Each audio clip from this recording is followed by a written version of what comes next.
Welcome back. I'm back here at Gettle Toyota of Charlotte County, Florida, checking out this brand new 2024 Toyota Land Cruiser. Now, this one behind me is a 1958 edition, which is a base trim level.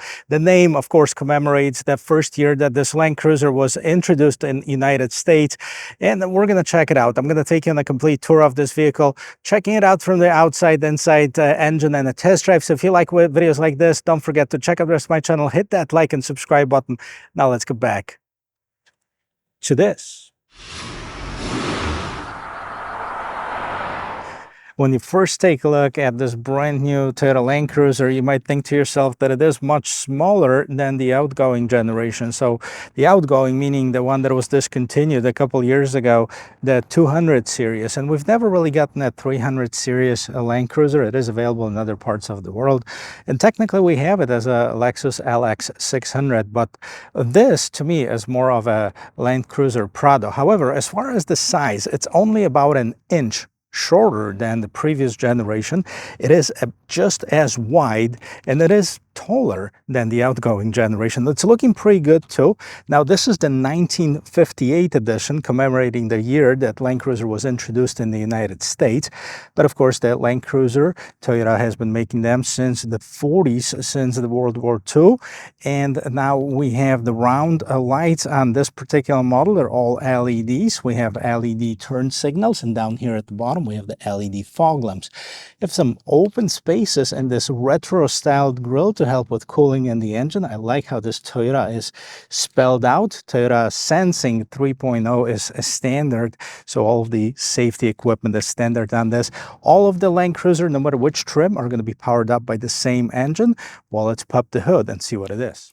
And powering up this 2024 Land Cruiser is a variation of the engine that we found on the Toyota Grand Highlander, the new Toyota Tacoma, at least some of them, and some of the Lexus TX and RX models. So this is a 2.4-liter turbocharged 4-cylinder iForce Max hybrid system, producing 326 horsepower on this one and 465 pound-feet of torque, made it to an 8-speed automatic transmission. This vehicle is a 4-wheel drive. It's a full-time 4-wheel drive. It has a locking center and rear differentials, and it's actually got a pretty good gas mileage. The average is 23 miles per gallon. Now, I would ding it for not having the hood struts, but this ugly prop stick. However, we do have some sound insulation, so I'm excited to check this out, the drive quality and the quietness of the cabin at the end of this video. And as we go around the corner, you can see the side profile in its whole glory, and I love it. It's nice and square. It's 194 inches long, so just about as long as the previous generation Land Cruiser. If you like the color of it, they call it Meteor Shower, a really good looking color. Let's take a look at the wheel and tire setup. I want to tell you, though, that the tires have been upgraded to more aggressive Nitto Grappler tires. However, the wheels are the same. So we have this shiny gray wheels, 18-inch, and then you have this surrounding of the wheels in this hexagonal shape. It's looking really good. Down here at the bottom, the trim continues through the entire vehicle, and this particular one has been upgraded with the side steps, and that's not standard equipment on it. Big mirrors. We have this turn signal right inside of them, and we have the blind spot assist indicator. Everything around the windows have been blacked out. The base model does not come with the roof rails or the roof rack at all. And we have the shiny door handles, lots of space on the inside of this vehicle. However, it is only a 2-rows seater, so it's a 5-passenger vehicle. Let's take a look and see what's going on in the back here. And here we have brand new taillights, of course. These are all LEDs. We have this matte gray trim, which is different on different models. You have a combination of the same color as the rest of the vehicle, and the shiny black on the Land Cruiser and the first edition. You also have this matte black bumper with this big button in the middle right here. Underneath here, you'll find a tow hitch, about 6,000 pounds towing capacity. Up on top, you have that third brake light. You have a shark fin antenna, exposed wiper. A pretty cool feature of this vehicle is that you can open the glass separately from the entire gate. And you can also open the gate as well. I mean, you have the rear view camera. This is a base model, I keep forgetting. So this is a manual opening for the rear gate. And let's check out the roominess inside. So we have quite a bit of cargo room. However, one thing to mention is this is where the batteries are. So, I mean, it's sitting up on top, making loading stuff on this vehicle a little bit harder because you have to lift it up a lot higher. Now, thank you to the viewer who explained to me why this vehicle have the third row cup holders and the USB Type-C ports for a vehicle that doesn't have a third row seat. Now, apparently in other parts of the world, other than the United States, it is available with the diesel engine, which does not require those batteries, which means that they can actually accommodate the third row seat, and it is available as a 3-row seater. Now, so that's why you have the same mold basically, and they just left the cup holders here. I don't know for what. Maybe the kids can put like camping chairs in here. Of course, the seats can be folded down, so it's a 60-40 split, and you can have even more room in here. Now, they also left the vents for the third row passengers as well. And in the back here, you have that 112 volt, 240 watt outlet. Now, what's here? This is the jack for, you know, to lift up the vehicle if you need to change the spare tire, which by the way is located underneath this vehicle. Now let's take a look at what's going on here in the back, starting with this rear door panel. Now here, guys, this is all hard plastic. You know, this is a big ding for Toyota for not putting the same panels as you do on the more expensive trims. Now, at least in the front. Maybe we'll check it out in the front. Maybe it's more luxurious. However, this is not a cheap vehicle. This starts at about $56,000. We're going to talk about pricing in just a little bit. So this should be some nicer materials on the inside that just feels too plasticky. The seats are covered in fabric. So if you go with the Land Cruiser, the next model up, you have the Syntax. And if you go with, or Softex, I should say, and if you go with the top of the line trim, you get a leather. So middle armrest with cup holders. You have your own climate control in the back, and you have the 2 USB Type-C ports and one 12-volt power adapter.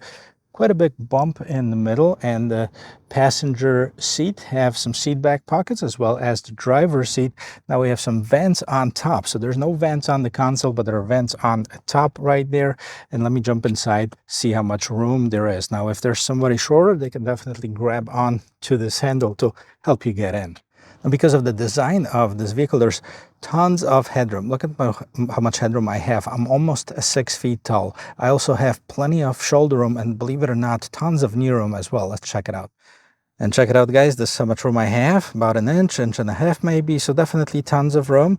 Now this front seat is adjusted to my regular driving position, so I can have tons of room in front. So definitely no shortage of room there. Let's check it out. What's going on right there. And before we get inside, let's check out the sound of the closing door. And there you go. Now, if you use the premium materials, you definitely have a better sound. This is not the best, to be honest with you. And maybe that's because this front door panel is as tough as it gets. It still has the same cheap plastic as in the back. And yeah, there's no excuses for it, Toyota. You should have done it better. So let's see. We have the window mirror lock controls. We have the speaker system. And again, here's another thing, guys. Okay, this is manual adjustment for a seat for a vehicle that costs over $50,000. Now we have the cloth fabrics in here, and again, I don't mind if it was the fabric and if it's the manual adjustments or anything like this, but you have to justify it with the price of the vehicle.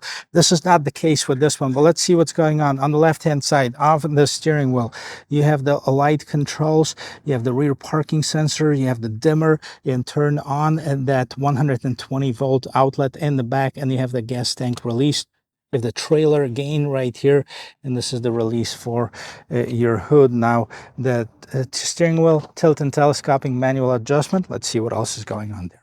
And here it is, guys, the interior of this 2024 Toyota Land Cruiser 1958 edition. Let's see what we have. So on the side, you have this big round vent. You have also the grab handle. This is hard plastic. This is soft plastic on top of the dashboard. So this is good. You have the small screen. This is the 8-inch screen that you have the basic setup. And as far as the steering wheel, okay, fairly thin, not the thickest in its class. And we have a whole bunch of buttons on each side. This one controls what's going on in this instrument cluster. This is not the fully digital instrument cluster. Let me show it to you in just a little bit. You have the volume control, voice control, Toyota spelled out again in this antique font. And then we have the adaptive cruise control, different modes for your stereo, as well as the seek and track button. Now, here's what I'm talking about. The higher trim level is going to have the fully digital instrument cluster. This one has the digital screen right in the middle and just the digital displays on the sides here, but we can only customize what's going on here. So if you go up and down, first of all, now we have the stereo. That's what's playing here. But you can also customize it and select different features. So now we have the audio, drive info. Here's all your safety systems. So lane departure alert, blind spot monitoring system, pre-collision sensing. You have your PDA, you have your parking assist, or your cross traffic alert. Then we have the safe exit assist, the road sign assist. Then you can change the vehicle settings and the meter settings in here. And we go back to this main screen over here. As far as the meter settings, you can change the language using meter style. Let's see what we have. Smart, tough, or sporty. Let's do the tough one. Yeah, there you go. Okay, so press OK to change meter style. Just did that. And let's go back here, go back to the regular settings. And now we can scroll down, messages, and back to your average miles per gallon. Now it says total average 2.2 miles per gallon. You know, on the sticker itself, it says right here, guys, we have 23, 22 in the city, 25 on the highway. That's what Toyota claims that the gas mileage is. Moving on with this rear view camera, let's see what's going on. All right, so it takes up the entire screen. Okay, there is a film on top of it, so that's probably why it's not very clear. Okay, but it's not bad at all as far as the quality of it. But this is the only settings that we have. Okay, do we have any other angles for the camera? Doesn't seem like there are. So, okay, this is what it is as far as the rear view camera. Go back to this main setup. So this is the same system as we have on the higher end trims. However, it's in the smaller package, right? So it's much smaller. We have the 12.3-inch screen on the Toyota Land Cruiser, cloud-based navigation system. You have the different audio systems. You're going to enable audio. And let's see, FM, AM, Sirius XM. Now we have the phone connect, wireless Android Auto, Apple CarPlay. And here, climate trim information, vehicle alert, different personalizing of the vehicle, customization as far as the lights, illumination, door control, climate utility. Okay, I've went through some of those features on some of the different videos. We're not going to do it on this one. Again, it has the vehicle data transmission warning that says that Toyota's tracking until you call them and tell them to stop doing this. Right here at the bottom. So we have heated seats, no ventilated seats on this vehicle. We have dual zone climate control in the front, single in the back. And this is the shortcuts for all of the buttons for the climate control. Down below here, 3 USB Type-C ports, no wireless charging. We have the drive select mode. So we have the sport, normal, and eco as far as the modes. You can also start it with the second gear if you wanted to. And we also have the cruise control for downhill assist, crawl basically. So you start going downhill and press this button. The vehicle is going to control the speed, so you don't have to worry about that. We're going to turn that off. Put it in the sport mode, so we drive it in sport. And then right here you have this gear shifter, slightly different than on the other models, but the same functionality. And of course we have the 2 big cup holders right here on the side. This is an full-time all-wheel drive. So what we have is a center diff lock. We have the rear diff lock, traction control. We don't have the stabilizer disconnect here. And this is how you change it. Push it, put it in high, or put it in low if you wanted to. I'll leave it in high. There's no reason for us to go in low if there is no off-road trails in here. Pretty deep as far as the console. And let's see what else is going on here. Right here on the mirror, we have a decent sized mirror, home link system. LED lights. You can control it via doors, or you can turn them on or off manually. SOS button. We have the visors that are illuminated. And do we have the extendable visors? Yeah, they extend from here as well. And grab handle to help you get in and out of this vehicle. The audio on this vehicle is non-branded, so it's just a regular Toyota audio system. It's not bad, but the JBL definitely sounds better. Well, guys, this is the interior of this 2024 Toyota Land Cruiser 1958 edition.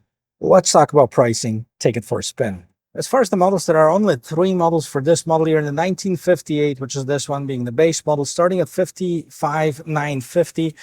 This particular one has nothing added to it at the factory. However, it's got a bunch of stuff added to it at this Southeast Toyota distribution center. It's got that 18-inch Nitto Ridge Grappler all-terrain tires. That's $1,549. It's got the side steps at $1,049. Toyoguard, which is the 2 oil changes, 4 tire rotations. Dashcam $529. So total MSRP on this one, $62,416. I don't know what you think about it, guys, but that's steep if you ask me. The second trim level is Land Cruiser, starting at $61,950. Yes, I said it right. It's Land Cruiser, Land Cruiser. The name's so nice, you got to say it twice. And the first edition, $74,950. That's $13,000 jump from the second edition. I got to tell you, I just did the Land Cruiser, Land Cruiser. And I think that's a sweet spot for me. It's got a bunch of this comfort creatures that you'd expect from the luxury vehicle, and really without breaking the bank. So let's take it for a spin, see how it drives. A couple of things. Now, this vehicle has a lot of plastic. Now, it's something that I definitely would like changed. Toyota can do it. They've done it on the higher trim levels. I don't think there's a reason why they're not putting the same quality material on the cheap one and the more expensive one. I know cost savings, guys, but you're charging almost $60,000 on this truck. That should not be happening on this. Turn the wheel all the way to the left. Let's see how it turns. And yes, turns on the dime. Really nice. Let's stop right here. Do an off-the-line acceleration. Oh, see how it pushed me back in the seat? It definitely has plenty of power to get you moving. And, you know, let's go side to side. Let's see if we can be rolling and boating in here. Yeah, it's not bad. I mean, it's not perfect, but this vehicle can definitely sustain some of the off-road and on-the-road trips. There's no question about it. I have this gravel trail right over here. See the wheel articulation over here. I wish I had the outside camera to kind of show it to you, but you can kind of get the idea of how this vehicle handles even on the pretty good incline. Not bad at all. This gravel lot right here. And again, the turning radius is phenomenal. It's really good. It's probably the best in its class, if not the best. And it is a large vehicle at 194 inches long. It's about the size of the mid-size SUV, right? And those SUVs has increased in size quite a bit over the last few years. Now, of course, the Grand Highlander is going to have 10 inches on it, but it's a different vehicle. What I'm really curious about is this new Toyota 4Runner that's coming out. And look at this road imperfections is like nothing. Okay, we have enough ground clearance, we have great suspension and enough power to just float through it, no issues. On the road characteristics, I've driven the first edition, I've driven the Land Cruiser. I mean, I have no doubt that this is going to be great. However, you got to remember, this one has been upgraded with these more aggressive tires, actually very aggressive tires. Those are the Nitto Ridge Grappler tires. This is definitely something that you can take off the beaten path, and it's going to handle no issues, no, none whatsoever. Oh, let's take a look here. We're going to stop and see what it does. Okay, I'm going to be all the way back now. Go. And and we have 62. I gotta tell you, I'm not sure if this is the same glass. It's not mentioned on the sticker here, but I felt like that Land Cruiser in the first edition were a bit quieter on the interior. And this is not the road noise that we're talking about. This is the wind noise. This one's got a bit more. Maybe it's just me. I don't know, but it feels a little bit different. Overall, great driving on the road, you know, off the road, obviously. I would love to have the ability to take this vehicle somewhere on the real train in the mountains and film it and bring it to you.